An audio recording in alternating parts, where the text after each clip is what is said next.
Support for this podcast comes from MathWorks, a company accelerating the pace of engineering and science. Stick around until the end of this episode for a special segment about how one company is using MathWorks software to revolutionize outer space navigation. WBUR Podcasts, Boston.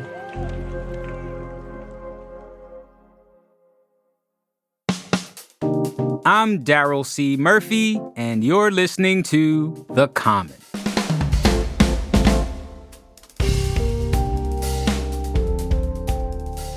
Erin Douglas, Boston Globe climate reporter. Welcome to The Common. Thank you so much. Your first time. It is true. Oh, man, this is going to be a blast.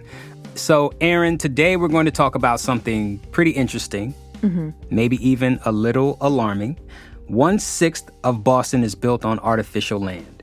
That means the land is fully man-made.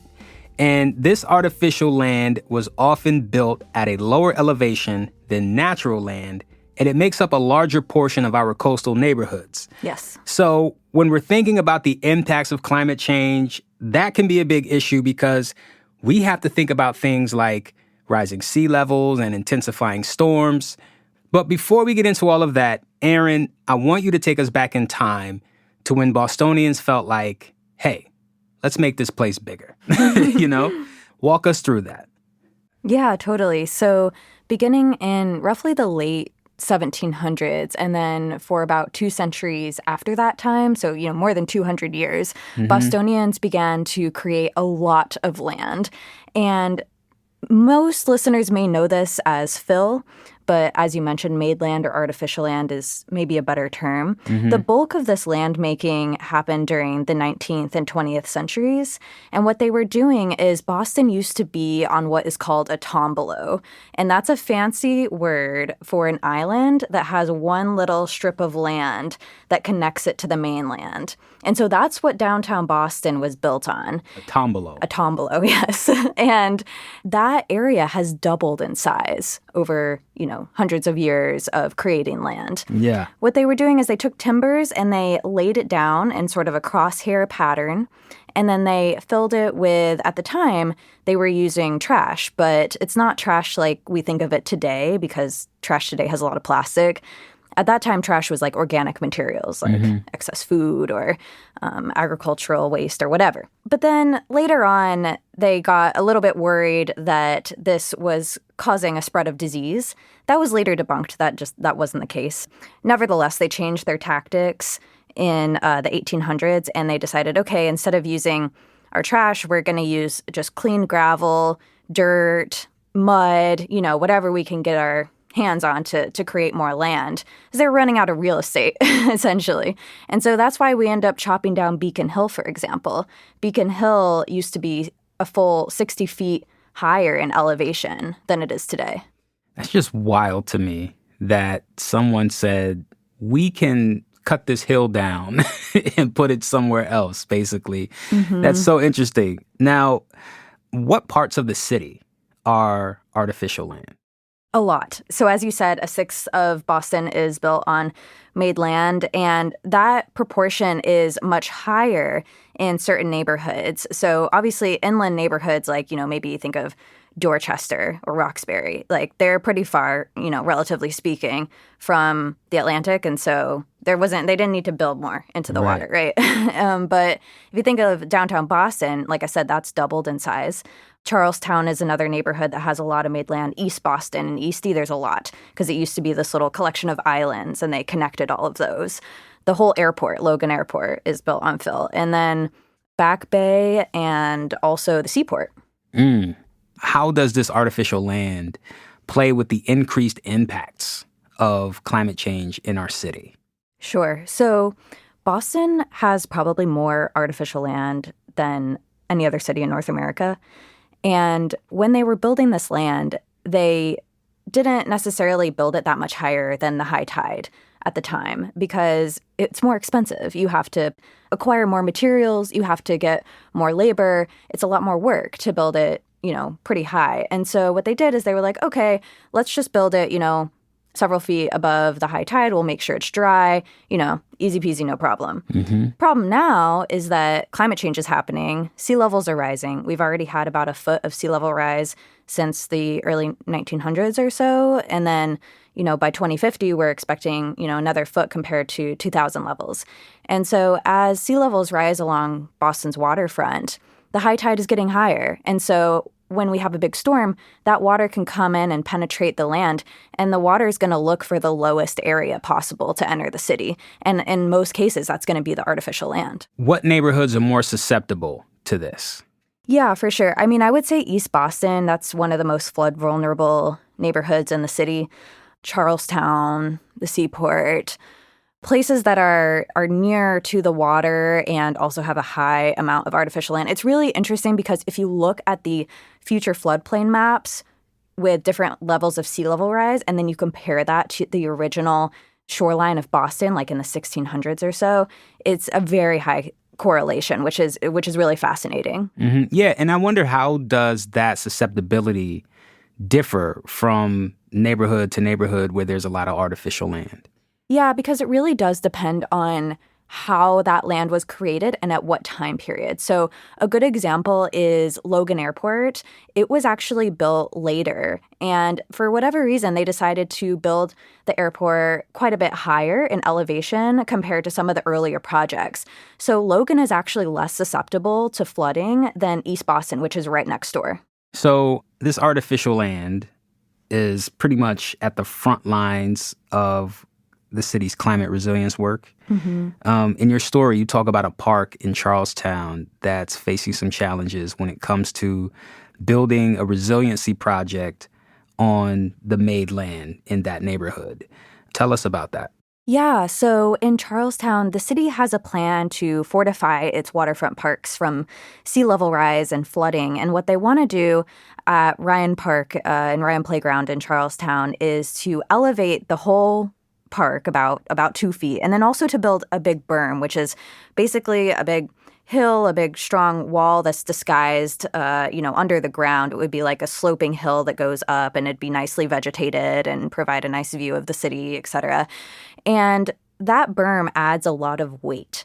And because the land was artificially created, the project manager I talked to, he's very worried about subsidence, so the land sinking if you add a bunch of weight to it, because it's not quite as strong as maybe natural land would be. And so they're having to do all of these different engineering techniques in order to strengthen the land below and make sure that it can withstand all of this additional weight that's going to be put on top of it in order to protect Charlestown behind it. It's like an ice cream sandwich. Yes. And you squish it. Exactly. And the ice cream comes out the sides. Yeah, that's a super good visual. And what their plan is to literally put hundreds of stone columns down into the ground and sort of spread the weight out across all of those columns. And then they're also using this glass aggregate fill material that weighs about half the weight of natural soil. And so that way they're not adding too much weight, and they're putting pumps underneath the ground so that they don't get too much water down there. And it's really interesting because what this kind of shows is how artificial land creates more challenges, both in terms of making us more vulnerable to climate change, but also making it harder for us to become more resilient to climate change. So with all that said, what are you watching out for moving forward? Yeah, I think that there is, over the next decade or so, there's going to be a lot more projects like Ryan Playground in Charlestown, because really what we're seeing right now is the city and other partners like the state and private developers begin to incorporate climate resilience into most projects and make sure that we're really building up the waterfront to protect from sea level rise. And so what I'll be looking out for is how quickly will all of this happen, because we're really racing against the clock in terms of how fast sea level rise is increasing. It's accelerating right now. And so this is sort of the time when rubber needs to sort of meet the road in terms of, okay, we need to build the protections on our waterfront to protect us from these increasingly severe storms that have higher and higher levels of flooding. Man. Erin, your story was very informative and interesting. Thank you for reporting that and coming through to the Common to talk to us about it. Yeah, of course. That's Boston Globe climate reporter Erin Douglas.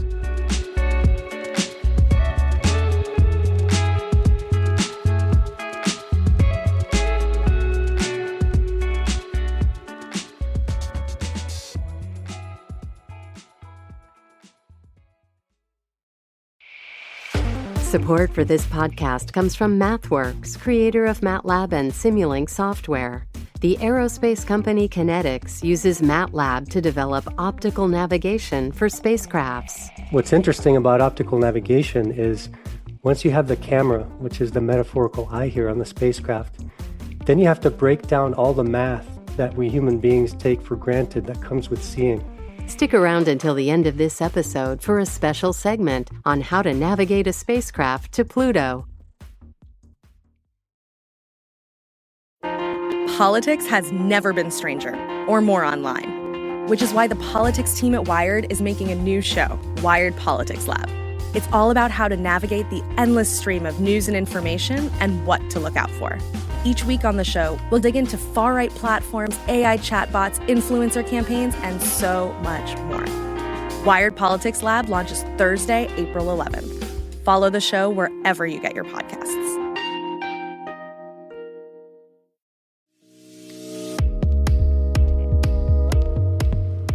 So, I'm in the WBUR kitchen with none other than WBUR senior correspondent and host, Deb Becker. Deb, tell us what you're doing right now. I am cutting tomatoes, Gerald, because I am making a pasta salad for you. It's summer. Okay. I think it's a rather basic pasta salad, but I have to tell you that every time I make it, people ask me to bring it again. My daughter, I won't tell her that I mentioned her, so maybe she won't hear this. I've made this so often that my daughter made it one time for a cookout at her house, one of her first apartments when she was like 19. And my nieces came and they said, "Oh, you made Mom's salad." And she was mortified. So she didn't make it for many years after that, but she started again. If you listen to WBUR, you are probably familiar with Deb Becker's voice.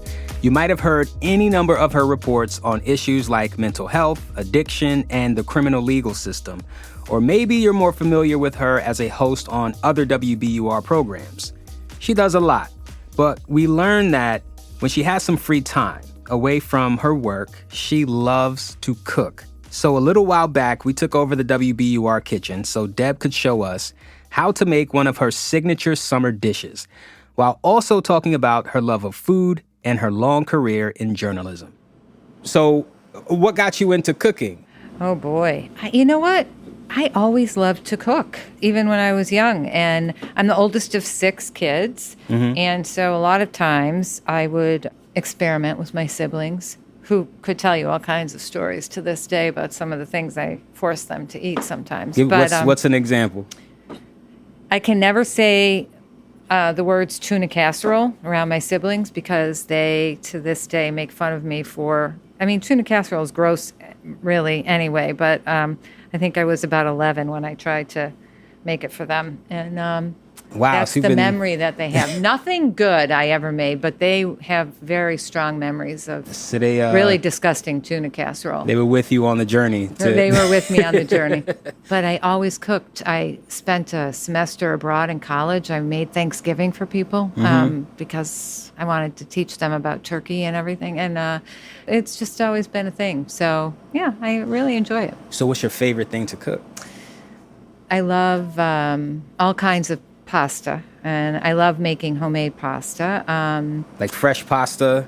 Yep. And I love making really kind of simple dishes.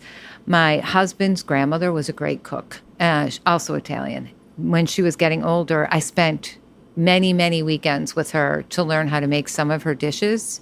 She was about 4'10", maybe 100 pounds, and she would whip up homemade pasta for 65 people, on a dime. And I don't even know how she lifted the pans, but she was a force of nature. And So I love making some of her old recipes because I don't want them to get lost. So it all depends on the mood. I love buying seasonal and cooking then. So I don't really have a very favorite thing to make. But this dish, this pasta, I make it all the time. So let's get into this. All Let's get summer. into this dish right here. This Okay. is your famous pasta salad. So tell us what's So it's simple. How do we make it? It's pretty simple. So in the good thing about it is vegetarians, vegans, everybody can eat this. So you don't have to worry about bringing it. So we chop up some tomatoes. Now you got to make sure the tomatoes are good, which is why this is really a summer dish. These are because cherry tomatoes? You get some cherry tomatoes, you chop them in half.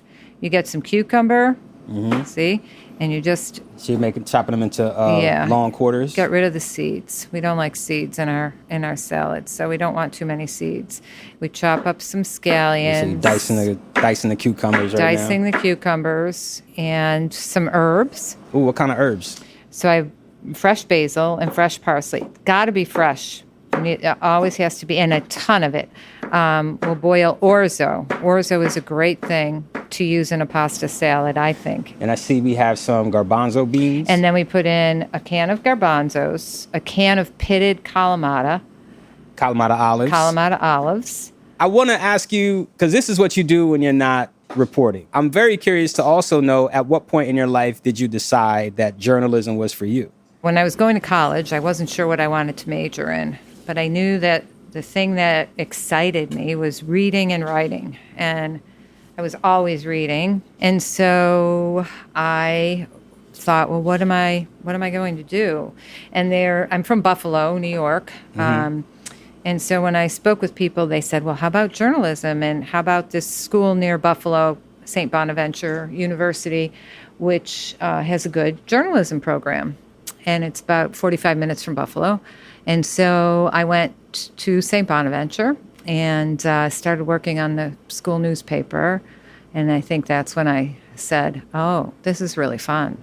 And I liked it ever since I was really young. Any journalists that you looked up to as you were coming up? Always Nina Totenberg. You know, she was just such an icon. And I thought the way that she could say things so clearly on the radio, especially really complicated U.S. Supreme Court decisions, and she could make everyone understand them, but didn't oversimplify so they were dumbed down, and add something interesting. You know, for decades, I think her reporting has been just iconic and incredible. So, yeah, she's great. Do you have a philosophy? You know, because you've done this for a long time. Like, what's your approach to journalism? I think the approach is always, what would people want to know about this? I think when you're telling a story, you try to put yourself in other people's shoes. What would they want to know most? And then again, after I go and talk with all the different perspectives and hear from them and do the research, then I say, what would I tell my friends? If I was sitting down and having a cup of coffee with a friend, what would I say? I don't know if that's a philosophy, but it's sort of a principle that I use when I'm doing a story. We should put the orzo in the water. Yeah, let's do that. Okay. So we got the water boiling. Put the water boiling. We got a pack of orzo. About to Put throw that in the boiling water. Orzo in there. I want to go back to what you said earlier. I really like how you put it. When you go out, you gather information. What do people want to know? And how would I tell my friends? Yeah. Do you think that that's what moved you to radio? Because you used to be a print reporter before, right? No, I've done some print, but I did print in college. I wasn't sure because I liked the depth of print. Yeah. And I was looking at graduate school. I saw this job for a radio reporter, and they had me write a script and audition. It was this little AM station, which, you know, it's too bad that those stations don't exist anymore, those small, we had a newsroom of 7, you know, little AM, where you could learn. You know, we covered live elections and, you know, did all kinds of breaking news. And I remember my audition because we had to type it up on paper. I'm so dating myself. And my hands were shaking so badly when I was reading the script that you could hear the paper crinkling. Oh, wow. And they said, we like your voice and we like your writing. We'll give you the job. So that was sort of how it started. Yeah. When did you make the transition? From commercial to public? Public radio, yeah. So I first started at Monitor Radio, So the Christian Science Monitor newspaper you may have heard of, they also had a radio and television station here in Boston. And it was a network. And it was actually before NPR started a 5 a.m. show and a noon show. Most public radio stations around the country and then international stations used to carry public radio programming from Monitor Radio. And they had a 5 a.m. news hour and a noon news hour, and then they had newscasts around the clock. So I worked at Monitor Radio until they closed. And I freelanced here at BUR to do some long-form local reporting because I wanted to do sort of my own stories. What draws you to the type of reporting you do? Because you cover some really, you cover addiction, criminal legal system, some really heavy topics. So, what draws you to those type of stories? I'm really interested in them. I think that they affect a lot of people who don't always have a voice. And I think addiction is huge. It's one of the issues of our time. And I also think the criminal legal system has become sort of the clearinghouse for all of our social problems. Yeah. And there are so many stories there that aren't just about prosecuting people or charging people or anything like that. They're really about how are we dealing with mental illness? How are we dealing with addiction? How are we dealing with health? How are we dealing with, income inequality? Go into any courtroom, anytime, any day, and you'll see all of those issues playing out before judges. So I think that system and that, especially that intersection of public health and the criminal legal system is fascinating to me because I think we're still trying to figure that out. I think we're done.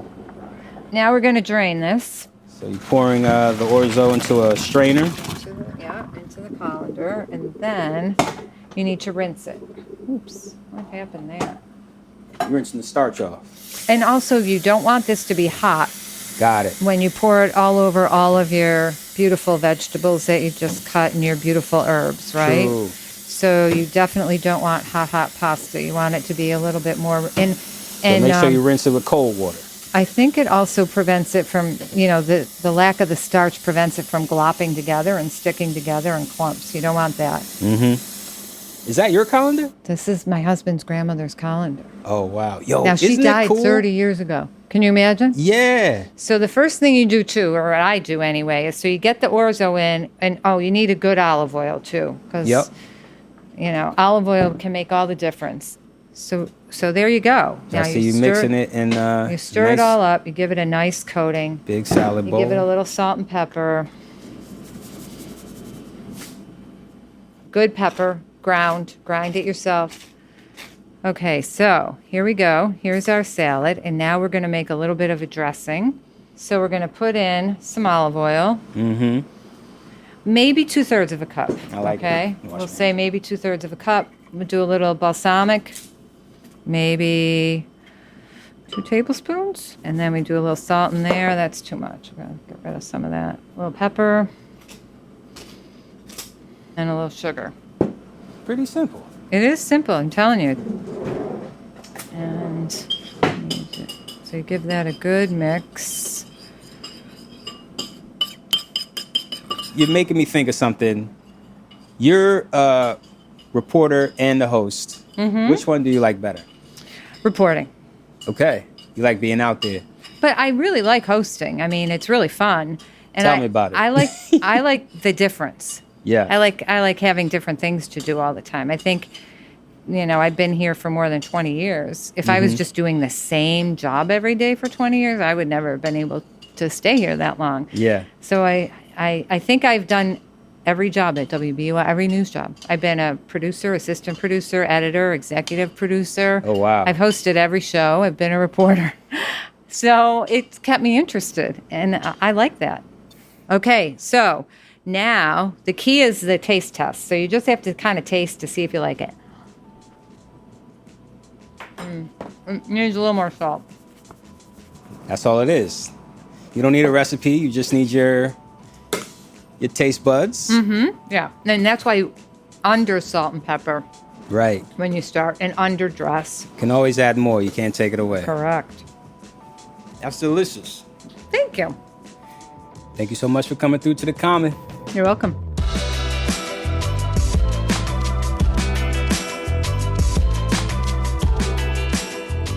And that's our show for today. Thank you so much for listening to The Common. If you like what you're hearing, head on over to Instagram at WBUR The Common. Send us a message there.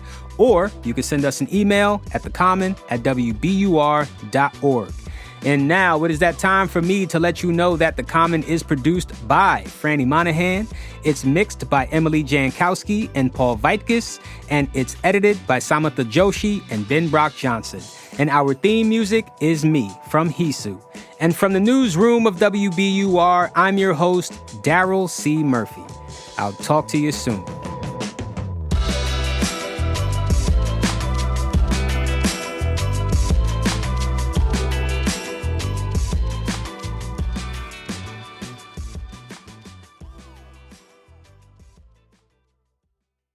Support for this podcast comes from MathWorks, accelerating the pace of engineering and science. Listen on for a story of how one company is using MathWorks software to help spacecrafts navigate through the solar system. How was New Horizons, a spacecraft about the size of a grand piano, able to fly more than 3 billion miles to navigate to and fly past Pluto, capturing spectacular images of the dwarf planet along the way? Well, it starts with curiosity. What are our beginnings? Where did we come from, essentially, and how did our solar system develop? That's Derek Nelson, an engineer for Kinetics, an aerospace company responsible for the navigation system aboard that mission and many others. He says once we start asking the right questions, the next step is making sure we have the right technology to start answering them. So historically, even interplanetary missions used radio tracking.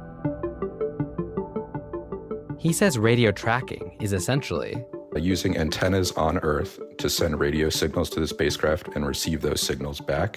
Radio signals from Earth are determining where a spacecraft is relative to Earth, which is really neat when you think about it.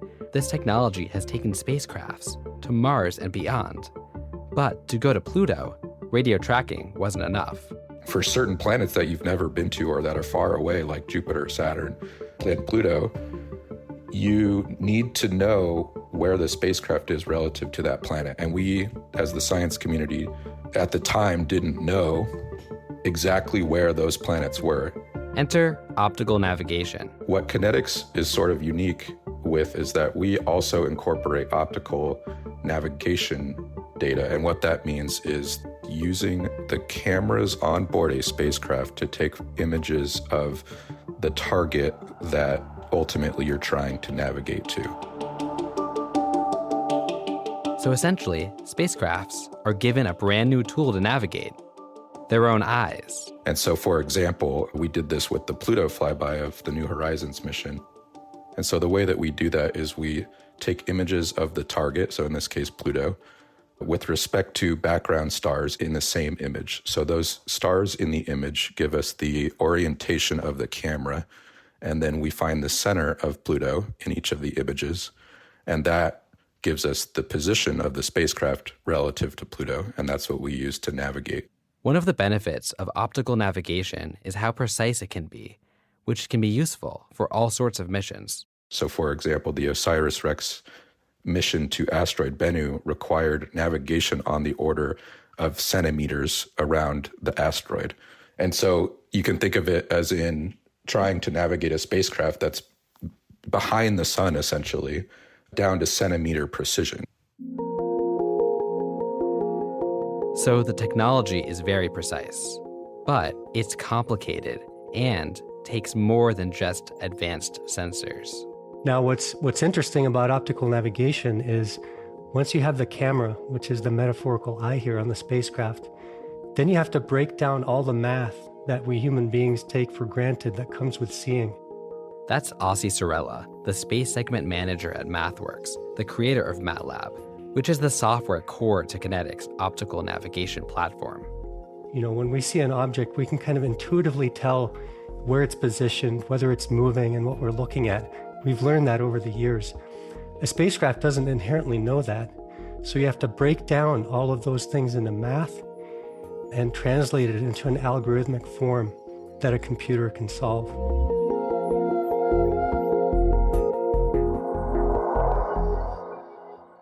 He says technology brings us one step closer to a world where autonomous navigation is ubiquitous on spacecrafts. Historically, human operators would do a lot of commanding to direct the spacecraft. Picture an army of people in the mission control room. That's kind of what we think about. But now we're getting to the point where we want spacecrafts to do these activities by themselves. Either way, we've reached a new frontier in the world of space navigation, which could be valuable beyond just the scientific discoveries. Derek Nelson again. So for me personally, I value the scientific developments and discoveries that we're gaining on all of these NASA missions and commercial missions. But I also really enjoy the human element, the human exploration of space exploration in particular. And so what that means is it's a subtle distinction, but I really like to go explore new places. The scientific discoveries are incredible, but for me, it's really the exploring new spaces and new frontiers that really excites me.